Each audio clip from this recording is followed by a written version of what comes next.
अस्सलामुअलैकुम जेंटलमैन। जैसा कि आप जानते हैं कि ये हमारा चैनल है PMA 146 और इसमें हम आपको सिर्फ़ और सिर्फ PMA के बारे में और जो भी इनिशियल्स हैं, ज़्यादातर इनिशियल्स के बारे में बताते हैं। और आज मैं आपको बताऊंगा नॉन वर्बल के बारे में, जिसमें यानी A और B सेम होते हैं और C और D सेम होते हैं। ये यानी ऑड होता है, यानी इनमें से कौन सा डिफरेंट है।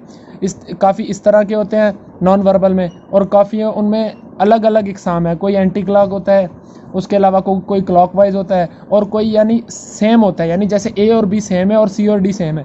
जैसा कि इसमें मैं आपको बताऊंगा कि A है और B है, इन दोनों का ताल्लुक यानी एक जैसा है। A जैसा कि राइट पे जा रहा है और जो B है लेफ़्ट पे जा रहा है। इसी तरह फिर जो C है वो यानी लेफ़्ट पे जा रहा है, तो हम देखेंगे कि D राइट पे होना चाहिए। तो हमारे पास आंसर है 1 2 3 4 5। इसमें हम देखेंगे कि हमारा जो आंसर मिल रहा है वो यानी अगर C लेफ़्ट पे है तो D राइट पे जो जा रहा है वो है नंबर 3। इस तरह ये हमारा नंबर 3 इसमें आंसर होगा। इस तरह हम अगर दूसरे क्वेश्चन की तरफ जाएं तो उसमें हम देखेंगे कि जो ये A है, इसमें जो जो एंगल बना हुआ है ये डार्क है, और साथ इसमें जो ये एक नुमा कोई शक्ल बनी हुई है अंडा, इसमें ये डार्क है। और अब देखेंगे दूसरी में यानी ये दोनों डार्क होने चाहिए, इसी तरह ये दोनों डार्क हैं। और तीसरी में फिर क्या है, ये इस तरह यानी इनको फिर डार्क होना चाहिए, ये डार्क हो रहे हैं। इस तरह आप देखेंगे इन दोनों का ताल्लुक ये है कि पहले ये दो डार्क हुए, फिर ये दो, बाद में फिर ये दो हुए, इसी तरह। और अभी इसमें पहले ये हुए तो दूसरे सवाल में ये दोनों होने चाहिए, एंगल और ये एक नुमा जो शक्ल बनी हुई है। अब देखेंगे कि कौन सी है वो। अब इनमें देखें नंबर 1 पे भी नहीं है, नंबर 2 पे भी नहीं, नंबर 3 भी, नंबर 4 भी नहीं, नंबर 5। नंबर 5 पे ये जो है एक जैसे यानी बने हुए हैं, ये आप देख सकते हैं। इसी तरह नंबर 5 इसका आंसर होगा। और अगर हम इधर देखें तो ये भी यानी इसी तरह एक है कि अगर A राइट पे जा रहा है तो B लेफ़्ट पे आ रहा है, C डाउन जा रहा है तो D को अप होना चाहिए, और अप भी यानी बिल्कुल यानी इसके ऊपर वाली साइड सेम जैसे ऐसे पलट दिया हो। और देखा जाए तो अगर ये सेंटर में है, और देखा जाए तो ये नंबर 2 आंसर होगा हमारा, क्योंकि ये ऐसे हमने उसको पलटा तो ये ऐसे हो गया। उसके अलावा 3 यानी टेढ़ा है, ये भी नहीं होगा। 4 तो जा ही लेफ़्ट की तरफ जा रहा है, और 5 दोबारा डाउन आ रहा है। हम देखेंगे कि अगर ये डाउन है तो अप जाना चाहिए, तो अप ये जा रहा है और इसी शक्ल में जा रहा है ऐसे करके। और इसी तरह अगर हम इसको देखें, यहाँ पर हमें एंटी क्लॉक वाला सिस्टम हमें बताया गया है। ये जो T है पहले ऊपर है, फिर यानी और नीचे वाला तीर को देखेंगे, इधर एक तीर है, इधर 2 है, इधर 3 है, इधर 4 तीर होने चाहिए। और ये हमें इस पे गौर करना है कि पहले हमारा यानी ऊपर गया, बाद में हमारा गया लेफ़्ट की तरफ, यानी ये एंटी क्लॉक जा रहा है। पहले ऊपर गया, फिर इस साइड आया, ठीक है, फिर डाउन की तरफ आया। अभी इसको जाना चाहिए राइट पे, सही है। तो हम देखेंगे आंसर में राइट पे कौन सा जा रहा है। अगर देखा जाए ये 3 है और 4 चाहिए, और हमें जो राइट पे जाए, देखा जाए तो नंबर 3 आंसर होगा। ये अभी इस साइड जा रहा है, यानी एंटी क्लॉक जा रहे हैं। ये पहले ऊपर ऐसे गया, फिर ये ऐसे आया, फिर ये डाउन की तरफ आया, फिर अभी जाना चाहिए इस साइड। तो ये देखा जाए तो नंबर 3 इसी साइड जा रहे हैं, और इसके जो 4 है, तीर के निशान 4 पूरे हो गए। इसी तरह ये आंसर होगा। अगर हम दूसरे सवाल की तरफ जाएं तो वो भी इसी तरह प्रॉब्लम जो फिगर है वो सारे ये हैं, तो सारे यानी ऑड सिस्टम, यानी डिफरेंस हमने पता करना है। हमें ये रिलेशनशिप है, यानी A और B का है तो C और D का मालूम करना है। अभी इधर देखा जाए तो A है, पहले पूरा गोल सर्कल बना हुआ है, बाद में ये कट हो गया ऐसे करके, ये देखें। अब C को देखना है, C हाफ सर्कल है तो इसका भी हाफ चाहिए हमें। जिस तरह A और B का रिलेशन बना है, हमने C और D का बनाना है। इसका भी यानी इस तरह होना चाहिए, ऐसे कट किया। देखा जाए तो हमारे पास ये आंसर होगा इसका 4, क्योंकि ये तो बिल्कुल बीच में लाइन है। नंबर 3 भी नहीं हो सकता, ये भी नहीं हो सकता, ये टेढ़ा हो जाता है नंबर 1। नंबर 5 भी नहीं होगा, क्योंकि हमने बिल्कुल रिलेशन जैसे बना हुआ है उसी तरह उसी साइड उसका मुंह होना चाहिए, वैसे ही होना चाहिए। ये राइट की तरफ रुख है और नंबर 4 का भी राइट की तरफ रुख है, इसी तरह फिर ये नंबर 4 इसका आंसर होगा। और अगर हम नंबर 6 को देखें तो इसमें यानी एक सर्किल बना हुआ है, फिर उसके बाद उसके ऊपर भी सर्किल बना हुआ है, बीच में लाइन बनी हुई है।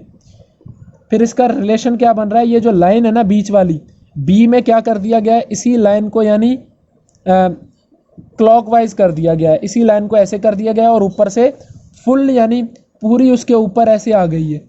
और अगर देखा जाए सी पे भी हमने अभी इसी तरह रिलेशन बनाना है, जैसे ए और बी का बना है इसी तरह सी और डी का भी बनना है। सी में भी ये रेक्टेंगुलर दो बने हुए हैं, दो चार कोना बने हुए हैं, अंदर छोटा बाहर बड़ा। इसी तरह एक लाइन इस तरह है तो हमने इसको देखना है क्लॉकवाइज करना है, इसको भी इसी लाइन को भी इसी तरह सीधा करना है जैसे बी पे आया है और पूरी इसके ऊपर बन जाए। तो हम आंसर देखेंगे इसमें 1 भी नहीं हो सकता, 2 भी नहीं हो सकता, 3 इसका आंसर हो सकता है। क्योंकि ये देखो 3 है ना, पहले ये इस तरह था, लाइन ऐसे थी, अभी इसको सीधा करना है हमने यानी क्लॉकवाइज इसको लेके जाना है। पहले लाइन ऐसे थी यानी क्लॉकवाइज में भी ऐसे होता है, पहले ऐसे फिर ऐसे, फिर ये लाइन ऐसे हो जाएगी। इसी तरह इसका 3 आंसर होगा पूरा, यानी लाइन ऐसे थी फिर ऐसे होगी और पूरे उस पर आ गई। जैसे ए और बी का रिलेशन है इसी तरह सी और डी का भी बन गया। और क्वेश्चन नंबर 7 की तरफ हम जाते हैं तो देखते हैं कि इसमें ये जो चार कोना एक बना हुआ है इसमें बीच में से यानी कट कर दिया है इसको ए और बी के रिलेशन में। ये पहले ऐसे था, बाद में ऐसे टेढ़ा हो गया, यानी इसको इधर से काट दिया। इसी तरह अभी हमने सी को भी देखना है कि हमने ना इधर इधर से काट देंगे फिर इनका रिलेशन बन जाएगा सी और डी का। अब देखेंगे इधर से हमारे पास आंसर है 1, ये नहीं हो सकता क्योंकि हमने ऐसे काटना है, ऐसे ऊपर से नहीं। देखेंगे अगर 2 इसका आंसर है, देख सकते हैं हम, जैसे ए ने इसको बी ने ए को काट दिया इधर से, इसी तरह सी इधर से काट देगा इसको, इसलिए इसका 2 आंसर होगा। क्वेश्चन नंबर 8 की तरफ अगर हम जाएं तो इसमें अगर देखें पहले 2 लाइनें बनी हुई हैं, फिर एक ऐसे लाइन बनी हुई है, और दूसरे सवाल में क्या है, एक लाइन बनी हुई है फिर 2 ऐसे बनी हुई है। तीसरे में क्या है, 3 ऐसे लाइनें बनी हुई हैं फिर 2 ऐसे बनी हुई हैं, यानी 3 3 और 5 5। इधर भी 5 होनी चाहिए, मगर ऐसा होना चाहिए जैसे ऊपर सिस्टम है सारा। अगर इधर 2 हैं नीचे 3 है तो अभी नीचे 2 होनी चाहिए, ऊपर 3 होनी चाहिए। तो हम देखेंगे जैसे ए और बी ने रिलेशन बनाया इसी तरह सी और डी का भी बनाना है। पहले सी के 3 नीचे लाइनें थी, अभी हमने पहले ए के 1 नीचे लाइन थी, बाद में ऊपर 2 आ गई अभी। इसी तरह अब सी के नीचे 2 लाइनें, ऊपर 3 आ गई। अब हमने क्या करना है, नीचे 3 लाइनें हों, 2 ऊपर होनी चाहिए। इसका रिलेशन बनाना है तो ढूंढेंगे, ये भी नहीं हो सकता, ये भी नहीं हो सकता, ये हो सकता है। देखें जैसे उन दोनों ने रिलेशन बनाया हमने भी इसका इसी तरह रिलेशन बना दिया। इसी तरह ये क्वेश्चन है। क्वेश्चन नंबर 9 की तरफ हम जाएंगे तो देखेंगे इसमें अप डाउन का सिस्टम है। ये जो आपको नज़र आ रहे हैं डॉट्स, यानी ए पे 2 डॉट नीचे हैं, यानी ये नीचे की तरफ आया, बाद में ये 2 डॉट ऊपर की तरफ हैं, ये 2 ऊपर की तरफ चले गए, यानी डाउन फिर अप। फिर इसमें क्या होगा, ये लेफ़्ट आ रहा है सी। अब देखेंगे हम डी राइट पे होने चाहिए इधर इस जगह पे।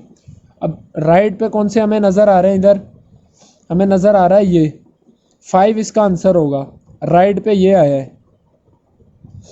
और इसी तरह अगर हम इस क्वेश्चन को देखें, इसमें यानी जो ये एंगल अंदर बना हुआ है और सर्किल बाहर बना हुआ है, बाद में बी ने क्या किया, वो सर्किल जो है अंदर आ गया, एंगल बाहर आ गया। इसी तरह ये जो 4 कोनों वाला ये बना हुआ है रेक्टेंगल, और बाहर सर्कल बना हुआ है। इसी तरह अब इधर क्या होगा, ये जो रेक्टेंगल है बाहर आ जाएगा और सर्कल अंदर चला जाएगा। तो देखेंगे इनमें से हमारे पास कौन सा आंसर है जो सही दिखाई दे रहा है। तो नंबर 3 आंसर राइट है। बाकी तो देखें सब अलग हैं, इस तरह रिलेशन नहीं बन रहा, मगर सी और डी का इस तरह रिलेशन बन सकता है। ये सर्किल है बाहर, बाद में ये जो रेक्टेंगल है ये बाहर आ जाता है। प्रॉब्लम नंबर जो है 11 को अगर देखेंगे तो हम पहले जो ये सर्किल है इसके ऊपर जो ये बने हुए हैं तीर के निशान, ये सारे ऊपर की तरफ यानी बाहर की तरफ निकल रहे हैं, और बाद में जो सर्किल है उसके सारे अंदर जा रहे हैं सर्किल के अंदर। और इसी तरह जो ये रेक्टेंगल बना हुआ है 4 कोना, इसमें यानी सारे अंदर की तरफ जा रहे हैं। अब हमने इसका रिलेशन जैसे ए और बी का बनाया ना, इसी तरह हमने सी और डी का भी बनाना है कि जैसे वो अंदर जा रहे हैं अभी सी का डी का ऐसा आंसर आ जाए कि वो बाहर नज़र आए। तो हम ऑप्शन देखेंगे, इनमें 1 भी नहीं हो सकता, ये भी अंदर जा रहे हैं, ये भी 2 अंदर जा रहे हैं, बाकी 1 बाहर आ रहा है, 3 अंदर जा रहे हैं। आंसर 3 इसका राइट है अगर देखा जाए। नहीं, आंसर 3 नहीं, आंसर 4 इसका राइट है, क्योंकि अंदर की तरफ जा रहे हैं, अब बाहर की तरफ हमने करना है। इसका आंसर 5 जो है ये राइट होगा, क्योंकि सारे के सारे इसके बाहर आ रहे हैं, बाकी कुछ अंदर जा रहे हैं, कोई बाहर आ रहे हैं, ये नहीं होगा। इस तरह रिलेशन बनाना है हमने। और इसी तरह अगर हम प्रॉब्लम नंबर 12 को देखें, इसमें यानी पहले एक बना हुआ है, यानी ये रेक्टेंगुलर टाइप, यानी एक बना हुआ है, बाद में ये 2 बन गए, 1 2, इसमें 1 2 का यानी वो है डिफरेंट, एक की जगह प्लस कर रहा है, इधर इसी तरह की शक्ल एक और प्लस कर रहा है। इसी तरह हमने अभी सी को भी देखना है, सी का भी इसी तरह रिलेशन बनाना है जैसे ए और बी का बना हुआ है। तो हम देखेंगे सी अगर एक है तो इसमें एक सर्किल और ऐड कर दिया जाए, इधर 2 सर्किल बन जाएंगे, ये इसका आंसर होगा। अब देखेंगे इधर एक तो एक सर्किल है, वो भी डार्क, हमें चाहिए जो फिल ना हुआ हो, 2 हो। इसका क्वेश्चन नंबर जो है 12 का 5 आंसर होगा। ये इसी तरह दोस्तों, मेरी नई नई वीडियोस देखने के लिए मेरे चैनल को सब्सक्राइब करें और बेल आइकन को प्रेस करें। Thank you.